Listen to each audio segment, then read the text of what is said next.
நண்பர்கள் அனைவருக்கும் இனிய மாலை வணக்கம். நான் உங்கள் கண்ணன். இது நமது channel Kannan talks YouTube channel. இதுவரை நம்முடைய சேனலை சப்ஸ்கிரைப் செய்யாத நண்பர்கள் அனைவரும் நமது சேனலை சப்ஸ்கிரைப் செய்து நம்மளுடைய சேனலின் வளர்ச்சிக்கு உறுதுணையாக இருக்குமாறு அன்புடன் கேட்டுக்கொள்கின்றோம். இப்போ வீடியோக்குள்ளே போகலாம். இப்போ இதுவரைக்கும் நாம் ஜென்சி மற்றும் 2K கிட்ஸ் ஆகிய அந்த இளம் தலைமுறை குழந்தைகள் எப்படி ஒரு மிக பிரபலமான தொழிலதிபர் ஆகலாம் அப்படிங்கிற பற்றி அதுக்குண்டான முன்னோட்டங்களை மட்டும் நம்ம பேசிக்கிட்டு இருந்தோம். இப்போ எப்படி அவங்க உறுதியாக செய்ய முடியும், பொருளாதாரம் உள்ளவங்க மட்டும் தான் செய்ய முடியுமா, இல்லை பொருளாதாரம் அப்படின்னு இல்லாமல் ஒரு சாதாரண பின்புலத்தில் இருக்கிறவங்களும் செய்ய முடியுமா அப்படிங்கிறது நாம் இதை பற்றி ஒரு ஆய்வு செய்வோம். இப்போ பொருளாதாரத்தில் மிகப்பெரிய உயரத்தில் இருக்கிற ஒரு குடும்பத்திலேருந்து வந்த அந்த இளந்தலைமுறையினர் எப்படியோ ஒன்று அவங்க சமாளிச்சுக்குவாங்க அப்படின்னு சொல்லி நாம் நினைப்போம். எப்படி சமாளிப்பாங்க அப்படின்னா, ஒன்று பொருளாதாரம் அவங்க அப்பா அம்மா கிட்ட இருக்கும், இல்லையா அவங்களுடைய தொழில் அப்படியே கண்டினியூ பண்ணுவாங்க. அடுத்தது அந்த அனுபவம் அவங்க குடும்பத்திலேயே இருக்குது. சரி, இந்த பின்புலமும் அனுபவம் இல்லாத ஒரு இளந்தலைமுறை நண்பர் எப்படி இதை நம்ம சக்சஸ் பண்ணலாம் அப்படின்னா, முதல்ல நம்ம மனசுல இருக்கிறது பயம். இந்த பயத்தை அடியோட போக்கணும். சரி, எப்படி பயத்தை அடியோட போக்குறது அப்படின்னா, முதல்ல நாம என்ன தொழில் செய்யறோங்கிறத முதல்ல தீர்மானம் பண்ணணும்.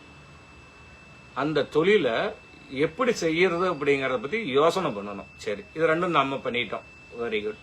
இப்ப அடுத்தது நம்ம என்ன பண்ண போறோம், நாம இந்த எந்த பின்புலமும் இல்லாத வர இந்த இளந்தலைமுறை தொழிலதிபராக ஆகணும்னு நினைக்கிற அந்த குழந்தைகள் என்ன மாதிரி நாம பண்ணணும் அப்படின்னா, முதல்ல நம்ம என்ன தொழிலை எடுத்துக்கிறோமோ அந்த தொழில் நடக்கிற இடத்த நாம போய் பார்க்கணும். இதுல ரெண்டு விதமா இருக்குது. ஒன்று, நம்ம அதில் தொழில் பண்ணணும், வேலைக்கு போகணும், அதுல இருந்து அனுபவங்களை கத்துக்கணும். இல்லை அப்படின்னா நம்மளுடைய சுற்றத்தில் இருக்கிற நம்மளுடைய நண்பர்களோ உறவினர்களோ யாரோ இடத்துலையாவது அந்த தொழில் பண்றாங்க அப்படின்னா அவங்ககிட்ட போய் நாம பார்க்கணும். இது ரொம்ப ஒரு வாய்ப்பு குறைவானது தான். இதே நம்ம சொந்த குடும்பத்திலேயே இருந்தால் அது வாய்ப்புகள் இருக்கும். இதே நம்ம வேற ஒரு நண்பர்களோ இல்லை உறவினர்களோ போய் பார்க்கறோமோ அவங்க அனுமதிக்க மாட்டாங்க. அது ஒரு மாதிரியே நம்ம பார்ப்பாங்க. ஆக நாம ஃபர்ஸ்ட் ஸ்டெப் என்ன பண்ணிடணும், நாம போய் ஒரு இடத்துல வேலைக்கு சேரணும். சரி, இப்ப வேலைக்கு சேர்றதுனால நமக்கு என்ன பிரயோஜனம் அப்படின்னா, வேலைக்கு சேரும்போது தான் நம்ம தொழிலினுடைய எல்லா விஷயமும் தெரிஞ்சுக்குவோம். உதாரணமா ஒரு டெக்ஸ்டைல் பிசினஸ் பண்ணணும் நாம நினைக்கிறோம் அப்படின்னா, அந்த துணி எங்க வாங்குறாங்க, எங்க நெய்யறதுக்கு எப்படி அதை தயார்படுத்துறாங்க, அந்த துணியை எங்க மார்க்கெட்டிங் பண்றாங்க, இதுக்கு எந்தெந்த பகுதியில இருந்து நமக்கு கடன் கிடைக்கும், இல்ல நம்ம இதை கொண்டு போய் விற்கிறத கடனுக்கு விற்கிறோமா, இல்ல கேஷ் அண்ட் கேரியா நம்ம விற்கிறோமா அப்படிங்கிற எல்லா விஷயங்களையுமே நாம அப்பதான் அனுபவ ரீதியா தெரிஞ்சுக்க முடியும். சரி, அப்ப நாம் போய் ஒரு இடத்துல தொழில் பண்ணோம், ஒரு 50 லட்சம் 1 கோடி ரூபா முதல் போட்டு தொழில் பண்றாங்க. சரி, அப்படி இருக்கிற பட்சத்துல எப்படி இதை நாம செய்ய முடியும் அப்படிங்கிற அந்த குழந்தைகள் ஒரு மலைப்பு வரலாம். அந்த இடத்துல தான் எங்களுடைய ஏன் நம்ம ஒரு இடத்துக்கு வேலைக்கு போய் செய்யணும் அப்படிங்கிறோம்னா, அந்த தொழில் பண்ற இடத்துல இருக்கிற அனுபவங்கள் நமக்கு கிடைக்கும். நாம அந்த இடத்துல எந்த விதமா நம்ம நடந்துக்கிறோம், ஒரு நல்ல நடத்தையா இருந்தோம்னா நம்மளை பார்க்குற அந்த தொழிலுக்கு வரப்போக இருக்கிற அந்த தொடர்புகள் எல்லாமே நம்மளை வாட்ச் பண்ண ஆரம்பிக்கும். பரவாயில்லையே, இந்த தம்பி நல்லா சுறுசுறுப்பா இருக்கிறாப்புல, நல்லா செய்யறாப்புல, அதனால ஒரு வாய்ப்பு கொடுக்கலாமே அப்படின்னு சொல்லி அவங்களும் நினைப்பாங்க. அது அவங்க நினைக்கிற அளவுக்கு நீங்க உங்களுடைய உழைப்பு இருக்கணும், சுறுசுறுப்பு இருக்கணும். சரி, இப்ப ஒரு பெரிய ஒரு அரங்கம், அந்த அரங்கத்துல ஒரு 1000 பேர் 2000 பேர் உட்கார்ந்து ஒரு தொழிலதிபர்களுடைய சொற்பொழிவு நம்ம கேட்கறோம். அப்போ அதில் நிறைய பேர்த்துக்கு ஒரு உந்து சக்தி வரும், ஒரு ஈர்ப்பு வரும். பரவாயில்லையே, இவங்க இந்த அளவுக்கு அதை பற்றி சொல்றாங்களே, நம்ம இதே மாதிரி நாமளும் தொழில் பண்ணி பெரிய ஆக முடியாதான்னு. நிச்சயமா ஆக முடியும். எத்தனை பேர் 1000 பேர் இருக்கிற அரங்களை கூட 50 பேர் முயற்சி பண்ணுவாங்க, 5 பேர் வெற்றி பெறுவாங்க.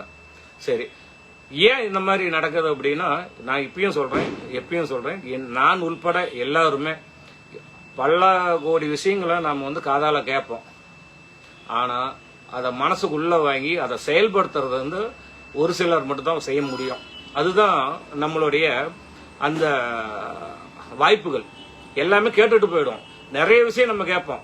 ஏன் நமக்கு நம்ம வந்து வாட்ஸ்அப்பில் வரும், நிறைய டிவி பார்ப்போம், நண்பர்கள் சொல்லுவாங்க, நமக்கு சுற்றி இருக்கிற நிறைய பேர் வந்து தொழிலதிபர்களாக இருப்பாங்க, எல்லாத்தையுமே பார்ப்போம். ஆனால் செய்யறதுங்கிறது அதை மட்டுமே குறிக்கோளாக வச்சிருக்கிறவங்க மட்டும்தான் செய்ய முடியும். சரி, இப்போ சுருக்கமாக சில விஷயங்களுக்கு வருவோம். இப்போ ஒரு தொழில் பண்ணணும் முடிவு பண்ணியாச்சு. நமக்கு வருமானம், நம்மக்கிட்ட வந்து பெரிய பொருளாதாரம் இல்லை, ஆனால் செய்யணுங்கிற ஆர்வம் இருக்குது நம்மளுக்கு. அப்படின்னா ரொம்ப சிம்பிள். இன்னைக்கு தொழில் பண்ணுற எல்லா இடத்துலையுமே நீங்கள் ஒரு தொழிற்சாலை கட்டி தான் செய்யணுங்கிற அவசியமே கிடையாது. ஜாப் ஒர்க் எடுங்க ஃபர்ஸ்ட். ஜாப் ஒர்க், அந்த ஜாப் ஒர்க்கு பார்த்தீங்க அப்படின்னா நிறைய பேர் தொழிற்சாலை வச்சுருப்பாங்க, அவங்களால மார்க்கெட்டிங் பண்ண முடியாது. ஆக நமக்கு திறமை இருக்கும், மார்க்கெட்டிங் தெரியும், ஆனால் நம்மகிட்ட தொழிற்சாலை இருக்காது. அப்போ நாம் என்ன பண்ணுவோம், ஒரு பொருள் உற்பத்தி, ஒரு சேலையே உற்பத்தின்னு வச்சுக்கோங்களேன். நாம் பெருசாக வந்து பயப்படவே தேவையில்லை.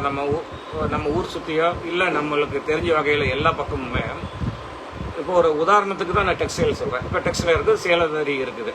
இப்போ நாம் என்ன பண்ணணும், நம்மளால் வந்து ஒரு பெரிய டிசைன் பண்ணி ஆர்டர் பண்ணி அதை கொடுக்க முடிஞ்சதுன்னா அவங்கக்கிட்ட கொடுக்கலாம். இப்போ இல்லை அப்படின்னா நம்மளுடைய தறி சுற்றி நமக்கு வந்து நம்ம சுற்றி தறி ஓடுது, அந்த தறி உரிமையாளர்களை போய் சந்தித்து எங்களுக்கு வந்து இந்த டிசைனில் நீங்கள் வந்து சேலை கொடுங்க அப்படின்னு சொல்லி வாங்கணும்.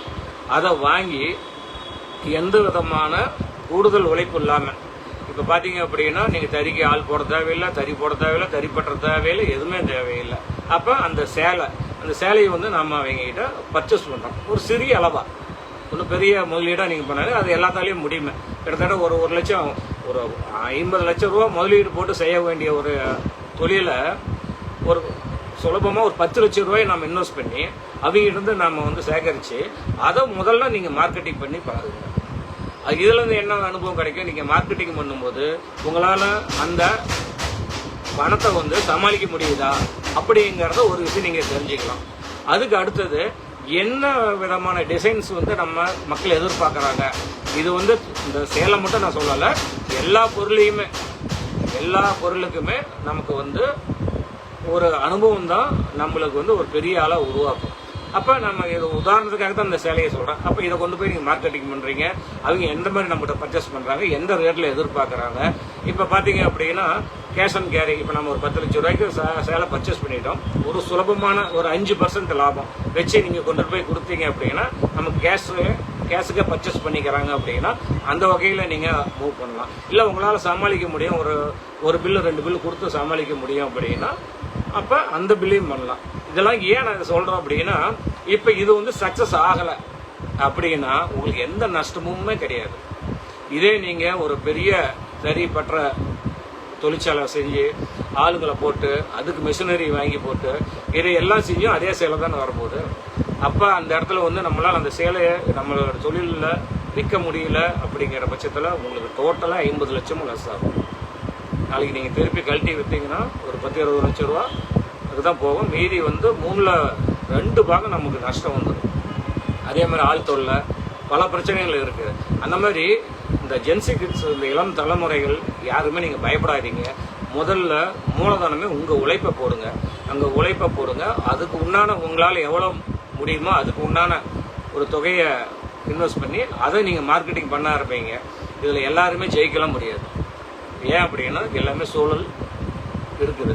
அப்போ இதை வந்து கடினமாக உழைச்சி இல்லை நான் இதில் வெற்றி பெறும்னு யார் ஒருத்தர் ஓடி ஜெயிக்கிறாங்களோ அவங்க வந்து நிச்சயமாக வந்து இந்த விஷயத்தில் சக்ஸஸ் பண்ணுவாங்க. அதனால் வந்து ஒரு முதலீடு இல்லைன்னு பயமும் இப்போ இருக்கிற சூழ்நிலையில் எந்த இளம் தலைமுறையும் பயப்படாதீங்க.